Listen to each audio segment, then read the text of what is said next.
Hello साथीहरु, आज चाहिँ मैले क्लाउड कम्प्युटिङको नोट चाहिँ प्रोवाइड गर्दै छु, जुन चाहिँ हाम्रो चाहिँ बीएससी सीएसआईटी को 8th सेमेस्टरमा रहेको छ। जसको चाहिँ हाम्रो चाहिँ कन्टेन्ट चाहिँ के छ भनेपछि हाम्रो चाहिँ युनिट 1 मा चाहिँ हाम्रो चाहिँ इन्ट्रोडक्सन टु क्लाउड कम्प्युटिङ छ, युनिट 2 मा चाहिँ क्लाउड कम्प्युटिङ आर्किटेक्चर छ, युनिट 3 मा क्लाउड भर्चुअल टेक्नोलोजी छ, युनिट 4 मा क्लाउड प्रोग्रामिङ मोडल छ, युनिट 5 मा चाहिँ हाम्रो क्लाउड सेक्युरिटी छ र युनिट 6 मा चाहिँ हाम्रो क्लाउड प्लेटफर्म्स एन्ड एप्लिकेसन भनेर चाहिँ यो चाहिँ टोटल चाहिँ हाम्रो चाहिँ 6 वटा टपिक रहेको छ यो बीएससी सीएसआईटी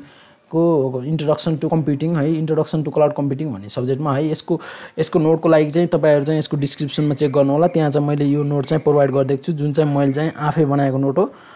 जुन चाहिँ मैले आफै प्रिपेयर गरेको छु। यो नोट चाहिँ मैले चाहिँ डिस्क्रिप्सनमा तपाईहरुलाई चाहिँ प्रोवाइड गरिदिएको छु है, डाउनलोड गरेर सबैले मज्जाले पढ्नु होला। Thank you.